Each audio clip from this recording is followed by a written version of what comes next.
Hey everyone, welcome to a new episode of the CoCast, where we talk about co-creation. With me, I have my co-founder in Multiply, Rasmus. Hey Rasmus, how are you doing today?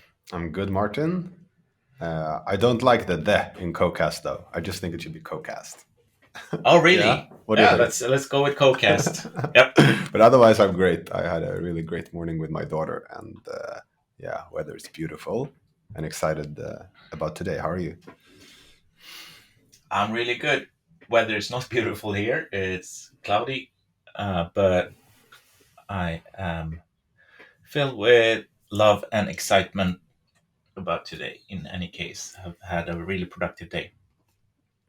So today we're going to talk about AI and code creation.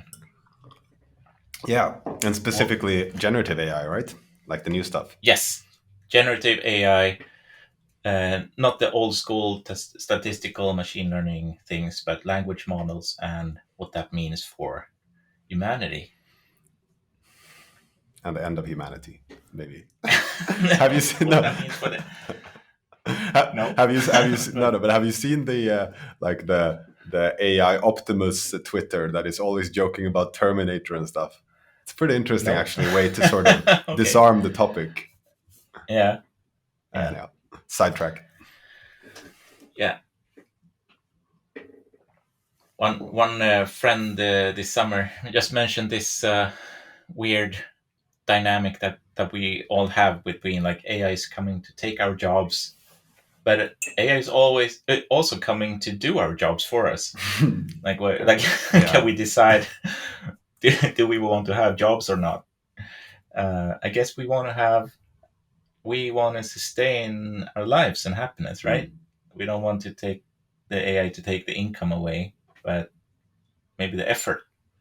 Yeah. I think it's interesting. I think it's very similar to all of the kind of digital revolution. Actually, I love the quote by Sam Mm. Altman, where he basically says this is the biggest, like these AI creative tools is the biggest impact to just creative and knowledge work since the computer itself. And I think the trend ever since the computer came has been for us to automate, to delegate all the stuff we don't want to do so we can do more of Mm. the stuff we want to do. And I really just think that this is a next like hypercharging way to do it. I mean, like Excel, like as boring as it is today, comparing that to having actual spreadsheets to work with, like before Yeah, that, I just imagine the first people using it, like transitioning from the physical spreadsheets, must have been like blown away.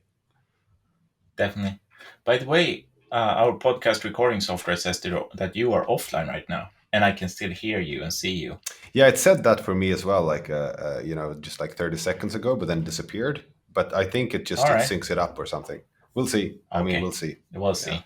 Yep. we'll go on. See. Cool. So, what is the most exciting thing in AI, in generative AI that you have visibility on right now? So I mean, I think it's actually still like the big language models like GPT-3, and then of course these new applications of it to audio, like let's not, but like audio, images, etc. But I think the coolest thing is that you can literally speak with it. You can like it's on that level where you can have a conversation with your computer if we're gonna put that Yeah. everywhere, right? Which it will be. So you can have a conversation and you have someone answering in the same way, and you have Mm. so much like, and there's so much knowledge. Like it's To like, tap into. yeah, Yeah. it's Yeah. like having a Yeah. super smart person to talk to. I mean, Yeah. still stupid in some ways, of course, but like in many ways, super, super smart and super, super It's like productive. the it's the like this super smart person who is also super playful. If you go into stupid mode, it will just come with you right there and Yeah. just be like play stupid for a while if you wanted to. Yeah. Yeah. I love like, I don't know if like that is, I'd be very surprised if it's pre-programmed when we start talking with it about like, will you take over the world and stuff. Like I saw you playing with earlier. It has these funny answers like that are, I like, that are so personal. Like the feeling Yeah. is that you speak with a person oftentimes Yeah. when you write with it. I think it might be because the only conversations with an AI that it has been able to read is not with an actual AI, it's fiction Yeah. about talking to an AI. Yeah. So that the only model it has to tap into Mm. is sort of funny, witty conversations with an AI that actually want to take over the world, Yeah. because that's what humans have been writing about, yeah, like AI before. Yeah, I wonder there actually. Like, I'm not sure if I'm not well enough read on this yet. I'm getting there. But like, what is it trained on? Say GPT-3. Like, is it trained on like Yeah, the totality of the internet, or is it like a subset of information that it's trained on? I mean, is it trained on literature or is it trained on the internet? Because not all literature is on the internet. I mean, no, depends if they have access to it Amazon, I is guess. But it is very well read. What I've seen, the number I've seen is that it's been trained on 10% of the internet, okay.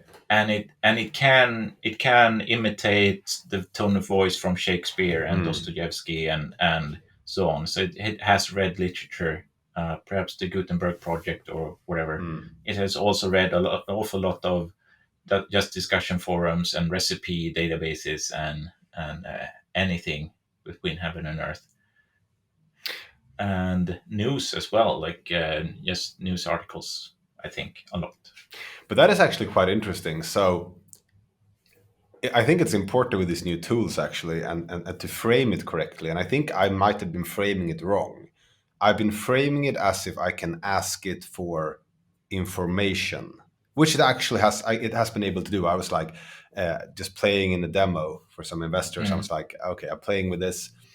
Um, like, what are the five biggest SaaS markets? And it gave it to me, and then I yeah, kicked up Google, and it was correct yeah. by revenue. But if it's only trained on part of the internet, I mean, I don't know. Like yeah, I think maybe I wonder what the correct frame is. Like for it's maybe not knowledge yet. Like Mm, asking a question and getting an answer. It's like providing information and asking to do something with it. Like providing, a blog post and asking it to do a yeah, summary or something like that. exactly. Yeah, you have to provide the knowledge. Yeah. You can't rely, and like as one part of the framing needs to be to understand what Mm, the end result is going to look like, is the understanding that as soon as it doesn't have information about something, it will immediately switch into fiction. It mm, will just make up stuff mm, on the spot without like anyone noticing. mm, So, for example, if you ask it to generate full length articles about the topic, uh, just to make them sound like human written articles sound, it will come up with university studies and quote them and cite them and say this is a credible source of, like, why are Tesla drivers more prone to road rage. It will just make up stuff like University of Carolina show in this study from 2020 that road rage is more prevalent in drivers of electric vehicles, and it will sound super reasonable, and that study will never exist anywhere. So like it's actually like scary, the level of how that just merges into the stream of consciousness that comes back from when you give it a prompt. And you've seen this, like you've seen it make up. Okay, Yeah, really? yeah, Oh wow. definitely, yeah. Mm. And so you have to fact check everything. Oh wow. But you can also teach it with a prompt to not lie, like to not come up with incorrect stuff. You can, if you give it examples like, here is a clear lie, here is a truth, here's a truth, here's a lie, and then you say, whenever you don't know the knowledge, just please answer I don't know. Oh wow. And But you'd have then, to instruct that. Okay, yeah, I and see. then you Mm. instruct that and then give examples of each, and then you can start to perhaps rely Mm. on the output. And it's super fascinating how that works. That is interesting though, because it's like I would actually, like, I'm not sure if this is like a common definition, but in my mind I can separate knowledge and intelligence. You can be super smart, like have a lot of brain power if you just look at human, but Hmm. not know something Hmm. about something because you never learned it, right? And Yeah. then you can have learned something very well, but not be generally like super intelligent. And I think Mm. like it's interesting then the definition, like one of the things that Sam Altman has been talking about, the founder of OpenAI, is that the cost of intelligence will go down. So I think like when I'm reframing this now, it's like we're like separating it. I would say that you get access to intelligence through like OpenAI, GPT-3, Mm. in the sense that it's intelligent because it knows what a summary is, it knows what an introduction is, it knows what an argument is, it knows a lot of things because it's trained on so much information, a lot of semantic knowledge, which is the base for like, and it can use it to be Mm. intelligent, but you can't necessarily trust the knowledge of it yet. No. Um, but that just means that it's like, you onboard someone to your team. I actually think that's pretty interesting if we go into kind of the co-creation angles. If you just look at it as a person, Mm.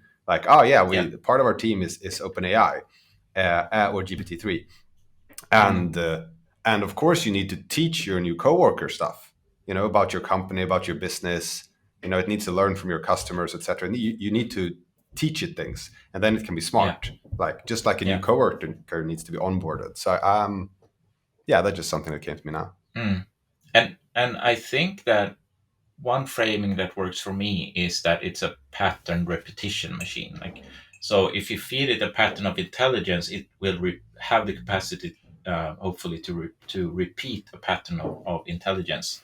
And if you feed it, it's like if you would be able to feed it a squiggly line visually, it will just continue with the same kind of squiggles. And then when you make it a blocky line, it will continue with blocky uh, squiggles instead. Mm, And that it's the same but with language. Like if you talk in a like crude way with low level of grammar proficiency, it will continue that way. And then if you're super articulate and really well expressed in how you argument for your position, that's the pattern it will repeat. mm, And it's what is so fascinating is that it can cover that entire spectrum and just repeat this. mm. It's like any level of articulate argumentation on a topic that you wanted to like continue and pick up on super vague clues about what is it that we're writing. So if Mm. like, are we writing a science fiction novel or a business text? That those are really crude examples, but it can understand and continue patterns of really subtle tone of voice, and that's a great tool to leverage. Yeah, it's interesting actually because like it sort of ties into the boundaries discussion we had on the last episode. Like you need boundaries for co-creation, you need boundaries to be creative. So if we have this new GPT-3 coworker, which we actually have in our team, right? Yeah, Then you need to provide these boundaries for because you want something like, you wanted to talk like exactly. business, or you wanted to um, do something very specific and be smart around it Mm. and use its intelligence to do something there. It's actually quite cool with regards to tone of voice. I haven't listened to it yet, but there's like this podcast.ai, I think it is up, where I think they have generated a podcast where Steve Jobs speaks. And it's actually, I should fact check this actually, but that's what I heard. I just read it briefly. Yeah, But that they're yeah, starting to generate, and if I would just go out on a limb and think a little bit about how that could be done or has been done, mm. if my information is correct, then that's basically all this intelligence taking all the communication from Steve Jobs out there, whether it's written or verbal, and then it Mm. can simulate that frame of Steve Jobs, and it can even like have the frame of how does like Steve Jobs sound, and it can Yeah, take that and talk and use that yeah, knowledge base and that frame of how he sounds to produce his voice and talk. Um, yeah. And I actually think that's where the future is heading, where it's not only like a language model generating text or stable diffusion generating images and or video. It's when you merge these uh, two technologies with sound generation and video generation and mm, language generation and all into one, because then as a human I become so immersed with my senses into something mm, that it becomes completely believable. And I'm starting to perhaps not questioning what I'm seeing on the same level as before, because it's speaking sort of the same language with the same patterns on all my communication channels, Mm. uh, visually and audible, and just filling up all my senses with the same message, and that's so much more persuasive than just reading text generated by an AI. And so that's sort of both scary and a tremendous potential in that. Maybe a scary potential. Yeah, I mean, it's interesting though, because like, just to put what you said into my words, it's like, it's not only that it sounds like Steve Jobs, it sounds Mm, like something he would say. So yeah. if you then generate a video, if you take Facebook's make a video where you can write teddy bear drawing a teddy bear and it creates a Mm, video of it, when you can yeah. sync that in, that video generation is, it's Steve Jobs, Steve Jobs' voice. It's Steve Jobs' way of Mm, speaking. It's actually Steve Jobs' views on the world, and you see Steve Jobs talking. Like, yeah. that's Exactly. nuts. And just like to take that into, of course, you can take that into a scary angle, like of fake news, and Yeah. you can't, post truth society, and you could go wherever you want to go with that. Um, but it's also, did you hear about Bruce Willis? I haven't No. double. I haven't double What's checked. up? I haven't double checked. What's up with Yeah, I him? haven't double checked this either. I need to start double checking my facts. But it was from a trusted source of like Yeah. that I person that I know. It's that he's signed off his like AI acting rights because he's got like this health situation where he won't be able to act anymore. But Hmm. that means that it's a little bit like Beatles selling the right to their music to keep playing it, but here you're Yeah. selling Yeah. the Yeah. right to impersonate yourself on video and stuff. Wow, that's scary. That's super scary. Yeah, That's so now you can make yeah. they can make. I mean, I'm sure they can yet, but they will be Yeah. able to make a Bruce Willis movie if I'm correct in this. But in any Yeah. case, the hypothetical is interesting, right? Like, Yeah. just thinking about Definitely. it, that, oh, all of a sudden, a famous actor may not need to act; he can outsource the acting, Yeah, which, and just be like he has already built his persona, so now he yeah. can lean back and sell it. Yeah, and also it's like, it's pretty much like Bruce Willis might be the first immortal actor. In Yeah. theory, he could Yeah. be a big star 2,000 years from now. Wow. Uh, Amazing. Yeah. So, um, one thing that I'm super excited about is how this is also generating an extreme amount of innovation in user experience. How the tools to leverage this power are just that's where we're just scratching the surface. mm, We see this like copyright AI just announced this week that they have passed one no sorry $10 10 million million. dollars in ARR, and that's a tremendous growth for a very young company. And they they are pure UX. That the core technology, AI wise, is all GPT-3. Is only like UX and prompt design, prompt engineering. That is the IP of copyright AI, and they are making a killing just um, allowing people to sign up with low friction into that user experience.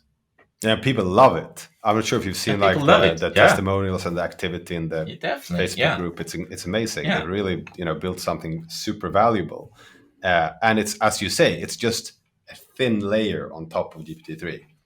Like, if you exactly. look at the technology wise, it's a thin Yeah, layer. and when OpenAI recently uh, lowered their prices, Copilot AI just got a free huge increase in gross margin on their service, Mm. and that would just like keep that margin will just keep growing as these technologies become more and more um, affordable. Yeah, I'm actually on that topic. I mean, it's maybe not the most interesting one, but it relates back to what Sam Altman says about the cost of intelligence going down, Hmm. which what you're speaking about, right? I was been surprised how many open source large language models there are now. Like, I mean, I Mm. know that open source is, of course, a proven business strategy, but like, I'm just like interested that so many have turned up, like Stable Diffusion, soon after Dolly. I mean, they're good at different things, is the way I've sort Mm, of perceive it. Um, Generating different types of images from prompts, but it's still interesting how fast, like you're seeing applications of these models, like Copy.ai, but also that you're yeah. seeing so many different large language models being trained and made available and even open source. I don't know. Mm. Have you looked into this at all? Like, I still like. Y- I'm curious. Like, is it a business model, or is it like just people literally doing this somehow as an altruistic thing? Uh, yes and no. I think it's driven by especially on the image side, because the Dolly 2 and I forget what Google's image generation technology, like the big companies' proprietary image generation tech is all like locked down behind walls, but what is available are the work is the work from universities. So the researchers all around the world Mm, that build image generation models, they are making them available open source because the work has been financed through research connected to some of the world's largest universities. right. So that's it's not a business model, and it's not altruistic. Uh, Apart from like just universities, like higher education and research, being actually in the foundation super altruistic in the way our research is being conducted, and it's so amazing that Google Colab and Jupyter Notebooks has become this amazing tool of sharing not only like the algorithms and the description and research papers of how to accomplish stuff, but actual code. So researchers build on top of each other's actual Python code, and it's a very natural Mm, way of sharing openly how you achieve something and building on top of what other researchers are doing. It's actually one of the most cool experiments in co-creation mm. going on right now, and I would love to bring someone a guest onto the show here to talk about what Google Colab is, how co-creation works there, and how it's bringing benefits to the research community, because it's a really big driver for these technologies being adopted and shared widely. Yeah, amazing. I mean, to go back to like, I think like just like interesting. I think it's interesting to go back to like the talk we had. I know it was a couple of talks back. We were trying to define like co-creation, and we're talking Hmm. about what it means to be in creation in a creative flow state, and we're talking about how does that work together, right? Like when two Yeah. entities, and I think it's we're really getting to the point where you will be able to consider your computer a co-creator with these new Yeah. AI models, and that's like the big shift. It's like this is actually it's a very different thing to even use like say a modern design tool such as Figma, which we use, Mm. and Mm. it's still a tool, right? You could have technically drawn that on paper, right? In theory, Mm. Yeah. but you draw it on the computer, and you have so much power beneath your hands, right? But it's still doing what you tell it to do. In this case, and it's the end result is expected, which is kind of Mm. like I take a hammer, I bang it, I know what happens, right? It's Yeah. even though it's much more complex and rich. But in this case, it's really like the surprise factor almost that Yeah. makes it a Definitely. co-creative thing. Like I'm asking the AI something or telling it to do something, and it comes up, it brings in a lot of things I don't know about, and it produces Mm. something new, and then I can iterate with it. So I think the whole kind of, and this will touch so many industries, and we can get into that, but just on a general Mm. level, I think it's really interesting how people will start, like, or how the shift will happen in how we relate to our technical tools and our Yeah. computer. Like it will be much more relate to and learn to interact with than learn how to use and do specific Mm. things. Um, Yeah. And it's also like how does the UX of the middleware between the human and the AI, how does that how do you expose the power of of the AI to the user without creating confusion and like the wrong results. And so there's an extremely interesting mix of just human knowledge coming together in producing these new tools with this amazing potential. Yeah, and if we're talking about the middle layer there as well, I guess above these foundational models, it's a little bit like, hey, we have these new super people coming out, these foundational models. Hmm. And then it's like, how do we speak to them? And now we need to Yeah. learn to speak their language, right? In many ways, even though they Mm. are learning to speak ours, we still need to learn how to interact and be with these new people. And I think that's really where the middle layer comes in. Copy AI is a very interesting example. They're really taking, for some very specific purposes of writing in different use cases. It's helping you not have to learn how to talk with GPT-3 to make that happen. It's like a translation service. It's like Google Translate for GPT-3, uh, and it provides that translation in the terms of like very easy like verbs, almost very easy actions Yeah. that you can ask the service to do. So I think it's just very interesting that there will be a both specific and more general kind of, let's call it, translation services for how to sort Mm. of learning how to interact with and co-create with AI. Yeah. And I think part of Copy.ai's success has been that they have a quite narrow use case. Or target group is are mostly marketers, and the tools that they expose inside their service are even more narrow. Like they break down what is the job of a marketing writer into I think it's like approaching 100 different use cases, like writing a tweet, selecting hashtags for an Instagram post, coming up with a caption for the same post, and so on. Like the creating an outline for a new blog post. So their part of their success has been that they've been able to produce higher quality in very narrow use cases because they are narrow. Yeah. Like that they have been able to form like create high quality prompts for because they are so specific in the purpose of each prompt. So that I think that's something that will that speaks to the more general tools to like it's challenging more general tools to create the same kind of quality with wider use cases.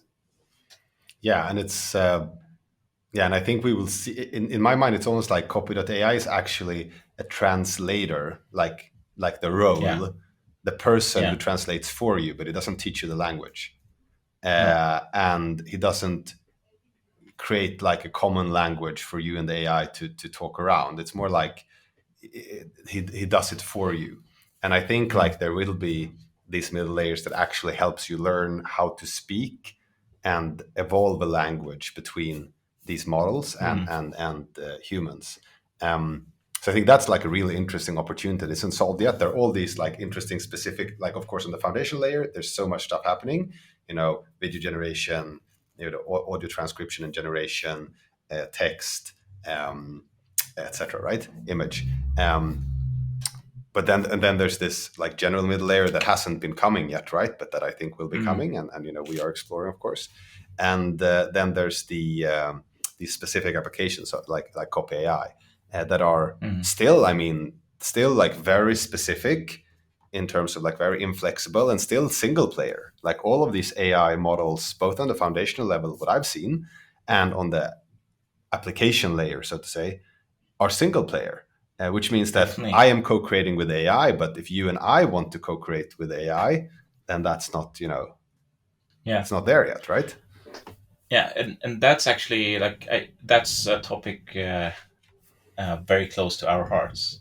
Now we're coming up to 30 minutes, so I think that we'll probably have to leave that for the next or a next episode Yeah, to talk about collaborative AI. yeah. What would that That be? will be so. Yeah, so let's leave that to next episode or the one after collaborative AI, collaborative generative AI. Yeah. what that is. Yeah. Super exciting. Do you have any last thoughts to share before we close out this episode? No, not really. I mean, I think I'm really looking forward to dive into kind of the future of this as well. Like you gave a good example. Let's not get into it, but from another industry, like what happens if you think a couple of steps ahead, where Mm, this will be in the further future. And I think there's a lot of interesting things to sort of discuss and explore there to sort of also navigate where we are now and what opportunities mm, there are. But yeah, I'm super excited about this. I think it can really like both empower like us as individuals and as teams and groups of people to be smarter and more creative and more productive together. definitely. Thank you so much, Thanks, Rasmus. Martin. And thank you everyone tuning in to this episode of CoCast. And not the Not the CoCast, co-cast. just CoCast.